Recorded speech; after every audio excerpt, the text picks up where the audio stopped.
नमस्कार। क्या आपके बच्चे को बार बार खांसी हो रही है? क्या आपके बच्चे को जुकाम और बुखार भी रह रहा है? क्या बार बार उसका नाक बहता है? क्या आपको भी खांसी की शिकायत है? अगर ऐसा है तो आज जिस जड़ी बूटी की हम बात कर रहे हैं वो आपके लिए बहुत ज़रूरी है। इस जड़ी बूटी का नाम है करकट श्रृंगी। ये हिमालयन रेंज में ऊपर पहाड़ों में पाई जाती है और बहुत मुश्किल से उपलब्ध होती है। तो हम 2-3 दिनों से ढूंढ रहे थे लेकिन हमें नहीं मिल रही थी। आज एट लास्ट हमें करकट श्रृंगी, ये जो आप सामने पेड़ देख रहे हैं, ये पेड़ करकट श्रृंगी का है। तो अगर आप ध्यान देंगे बहुत ऊपर करकट श्रृंगी लगी हुई है। करकट श्रृंगी एक करकट के समान, जैसे हम केकड़े की तरह घुमावदार एक ऐसा समझिए आप कि करकट श्रृंगी का जो पत्ता होता है उसमें एक जीभ होता है, ठीक है, जो उसमें करकट श्रृंगी को बनाता है। जीभ कोश से करकट श्रृंगी बनती है। पत्ते पर एक कोश होता है और उसमें एक जीभ होता है, तो उस जीभ कोश से करकट श्रृंगी बनती है। इसलिए ये हर जगह उपलब्ध नहीं है और बहुत मुश्किल से ये जड़ी बूटी मिलती है। और इसमें अगर आप देखेंगे तो ये बाल चतुर्भद्र चूर्ण, मैंने बच्चों की बात की, जब बच्चों की बात करते हैं तो बाल चतुर्भद्र चूर्ण की हम प्रमुख रूप से बात करते हैं, क्योंकि बाल चतुर्भद्र चूर्ण हम जो खुद बनाते हैं उसमें सारी हर किस्म के बच्चों की बीमारियों में वो कार्य करता है। क्योंकि ये उष्णवीर्य है इसलिए वात कफ शामक है, तो सारे जो कफ के रोग हैं और वात के रोग हैं उनमें करकट श्रृंगी का बहुत अच्छा हमें जो है रिजल्ट मिलता है।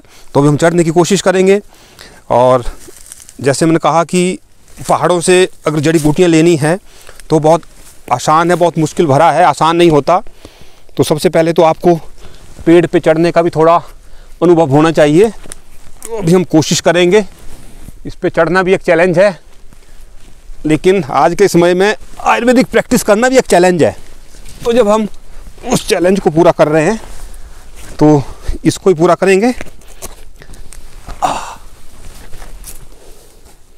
तो अब हम करकट श्रृंगी के पेड़ पे चढ़ चुके हैं। तो अब हम करकट श्रृंगी को इस पेड़ से निकालने की कोशिश करेंगे। और ये देखिए, इसके लिए हमने एक औजार भी रखा है, क्योंकि करकट श्रृंगी नॉर्मल क्या रहता है, पेड़ की जो टहनी है उसके लास्ट पे होती है। तो आप देख पा रहे हैं कि हम करकट श्रृंगी के नज़दीक पहुंचे हुए हैं। अब आप देखिए वहाँ पर, ये देखिए ये करकट श्रृंगी है, लेकिन अब इसके पहुँचने तक हमें इसको घुमाना पड़ेगा। और ये देखिए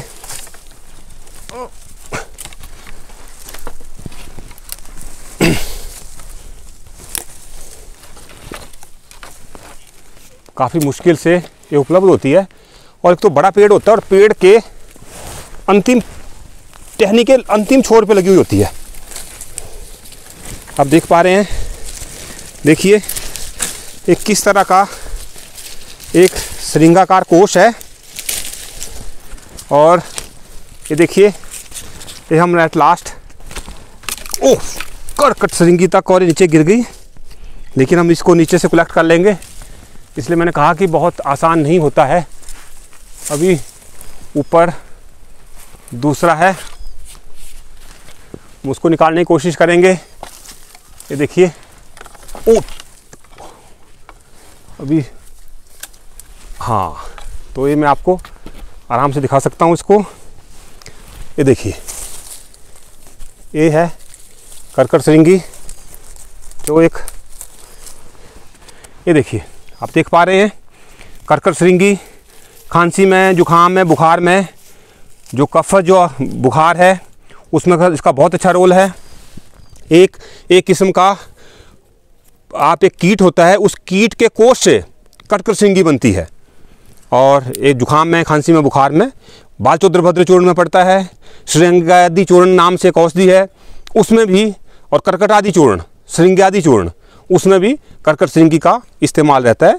नॉर्मल खांसी जुखाम बुखार में जो काढ़ा बनता है जिसमें गुलबनफ्स आदि पड़ता है उसमें, और जो है उसका चूर्ण भी बनता है। तो ये करकट श्रृंगी, इसके साथ अभी हम और इसको कलेक्ट करने की कोशिश करेंगे। तो अब यहाँ पे देखिए, तो बहुत आसान नहीं होता इसको निकालना। आप देख पा रहे हैं कि देखिए, और यहाँ से ये देखो बिल्कुल कैसे घुमावदार है। प्रकृति का आप कमाल देखिए कि प्रकृति में आपकी बीमारी का हर इलाज प्रकृति में है। तो नॉर्मल जो बाज़ार से हम कर्कट श्रृंगी लेते हैं तो बहुत मतलब अच्छी नहीं होती, अच्छी क्वालिटी की नहीं होती, उसमें बहुत सारी मिलावट रहती है, क्योंकि बहुत सारे वैद्यों को उसकी पहचान भी नहीं है। इसलिए कई बार कर्कट श्रृंगी के नाम पे हम कोई और चीज़ भी ले आते हैं जो कि कर्कट श्रृंगी नहीं होती। लेकिन जो ये शुद्ध कर्कट श्रृंगी, पहाड़ों में पैदा हुई कर्कट श्रृंगी, जो प्राकृतिक तरीके से तैयार हुई है, और मुझे लगता है कि जब इस कर्कट श्रृंगी को हम बाल चतुर्भद्र चूर्ण में डालते हैं, जब इस कर्कट श्रृंगी को हम काढ़े में डालते हैं, खांसी या जुखाम की किसी दवाई में डालते हैं, तो कर्कट श्रृंगी 100% जो है काम करती है। और इसका हमें बहुत अच्छा रिजल्ट मिल रहा है। पिछले 15 सालों से मैं अपनी चिकित्सा में इस कर्कट श्रृंगी को इस्तेमाल कर रहा हूँ, और हर साल खुद पहाड़ों में आकर के इस कर्कट श्रृंगी को हम खुद कलेक्ट करते हैं और अपनी औषधियों में डालते हैं। खांसी जुखाम बुखार की जितनी भी औषधि हैं उसमें कर्कट श्रृंगी पड़ती है, और हमारे रोगियों को हम सही आयुर्वेद पहुंचा सके, इसके लिए हम वचनबद्ध हैं। और उस वचनबद्धता के तहत हम कहते हैं कि आपकी जो औषधियाँ हैं, आपकी जो जड़ी बूटियाँ हैं, वो सर्वगुण संपन्न होनी चाहिए। अगर वो जड़ी बूटियाँ सर्वगुण संपन्न है तभी आपकी दवाई, आपकी औषधि अच्छी बनेगी और पुराने से पुराना रोग भी आपका ठीक हो सकता है। नमस्कार।